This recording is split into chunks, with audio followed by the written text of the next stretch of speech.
You're listening to the True North Success Podcast. Real stories of personal, professional, and financial wins from Alberta's best. With your hosts, Gary Ma and Amy Kim. Hey everybody, welcome to the show. Today my special guest is Captain Randy Polak. Captain Polak is a pilot with a major airline in Canada for over 24 years. It's my pleasure to have Captain Randy Polak on the show. Welcome to the show. So, Captain Randy, I gave a quick overview of what you do. Can you fill in the details of who you serve and how long you've been doing this for? Yeah, sure, Gary. Thanks for inviting me on the show. It's my pleasure to come on today. I guess 42 years I've been flying airplanes. Started out in 1984. Lived in a small oil town in northern Alberta called Swan Hills, and I was working in the oil field there, so that's where I started my career, and just got into it from the goalie on my hockey team was a pilot, and I was a big fisherman, so I just got him to take me up in a plane because I was looking for a route into this lake to go fishing, and so we did that, and he let me fly the airplane, and he showed me some stuff, and I go, wow, that looks very challenging, so I thought it'd be something to explore, and I did, and I got into it, and got hooked on it. Like a lot of aviation pilots will say, flying's in their blood, so it gets in your blood and you just keep doing it. So I started a private pilots in Swan Hills and a little just west of Edmonton, Villeneuve Airport. It's a big training. To this day, it's still a big training airport. So I started my private commercial there and then moved into downtown Edmonton, the city center airport, which is no longer there. And finished up with my multi-IFR and so I could fly at night and fly in bad weather. And went on to be a flight instructor up there. That was kind of my first foray into aviation as a job as a flight instructor. Nice. So you've been doing it for 42 years. Flying airplanes, yeah, not for a living. Wow. 42 years. Okay. Yeah. So yeah, I'm over just 35 years, I think, flying for a living. So okay.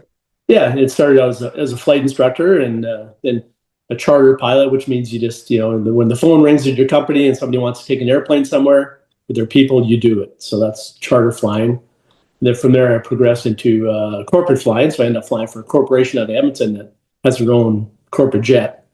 So we got to fly their executives around, their people around their system. And then from there, I just moved into airlines. So currently fly for a major airline. So I'm for 787 Dreamliner Captain for a major airline in Canada now. So that's what I've been doing for the last number of years.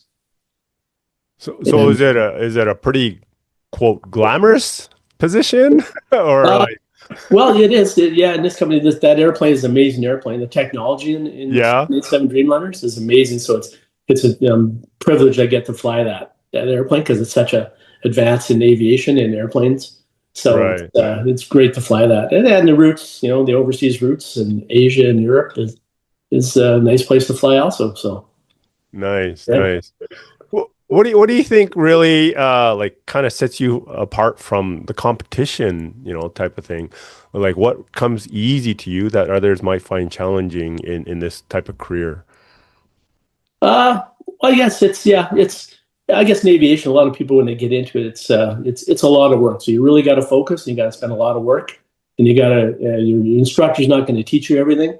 So there's a lot of reading that you have to do yourself, and there's a lot of rules and regulations. It's a very regulated industry, so there's a lot of stuff you got to read yourself to get through it, and always be prepared for it. So some people, they maybe just don't want to do that commitment, and they find it's too much work. But it is a big commitment financially also. Nowadays, I don't even know what it would cost you. Probably $100,000 to get all your licenses. So it's pretty expensive. So. Right. So you need to do a lot of training and practicing through flying and things like that, and that really adds up. Yeah, absolutely. Yeah, because Transport Canada sets regulations how many hours you need to acquire that license. So there's a dollar figure attached to every one of those hours, and a flight school. Yeah. So that just the next license just keeps adding up and adding up. So I think perseverance and sticking with it, and is what makes us pilots successful. Right. What kind of tips or suggestions would you give someone who wants to be more successful like you are?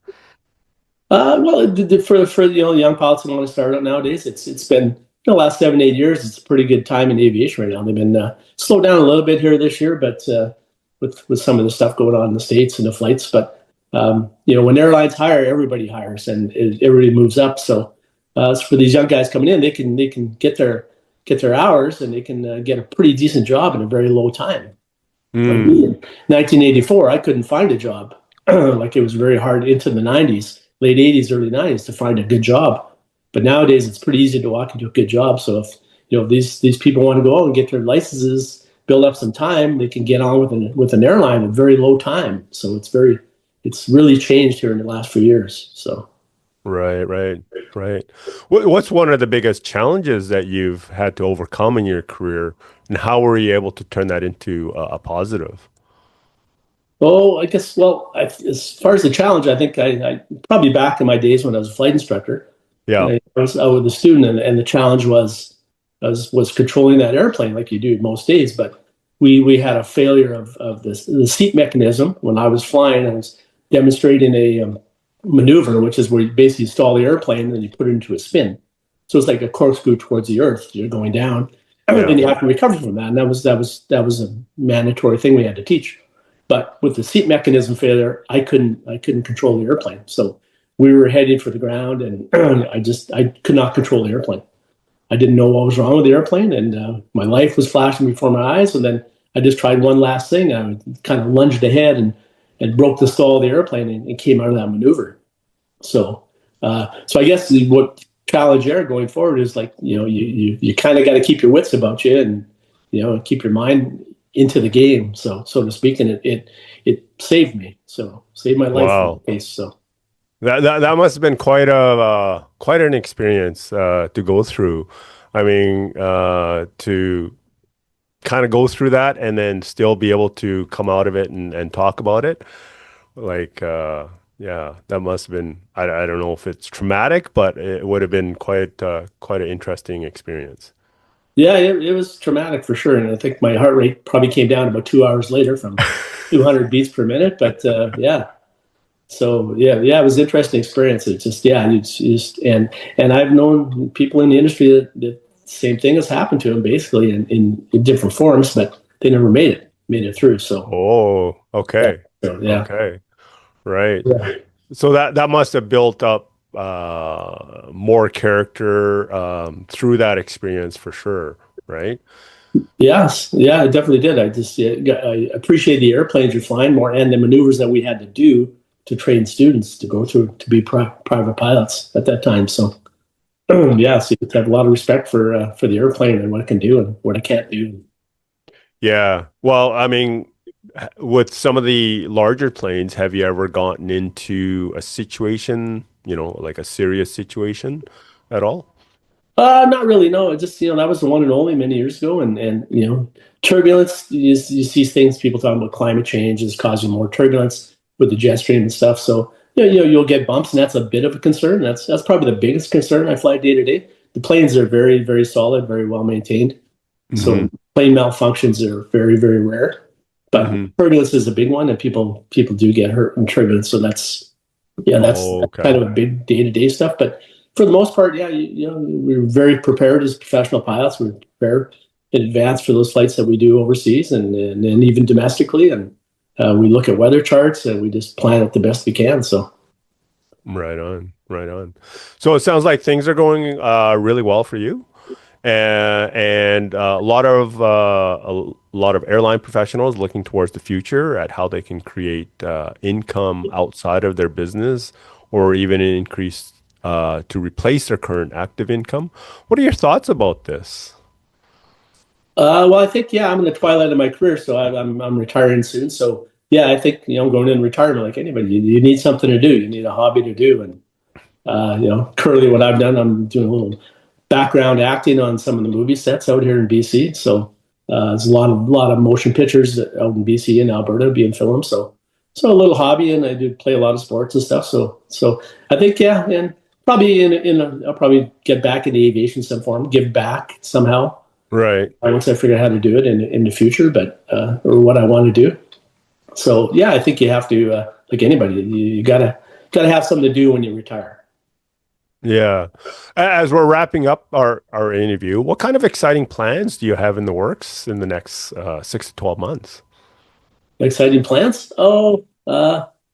Well, I'll just pursue this background stuff, and maybe Right. get some acting, get a few words in some motion pictures, and just look forward to what I'm going to do. And I really want to give back to aviation. So whether that's maybe teaching at one of the college, some ground school, or one of the flight schools, give back some of my knowledge I have gained. So some of the stuff over the 42 years, it's I've seen a lot of neat things, and every day is different in aviation. So there's a lot of stories to be told. So I'd like to give back Right on. to the younger people coming in. So Very cool. Captain Randy, Yeah. that wraps it up today. And thank you so much for your time today and sharing your thoughts and insights and tips with us. It was a real pleasure to have you on the show. And Captain Randy, if people want to connect with you, what should they do? I could my email address. Yeah. If people like, some more information, it's basically inflight. So inflyte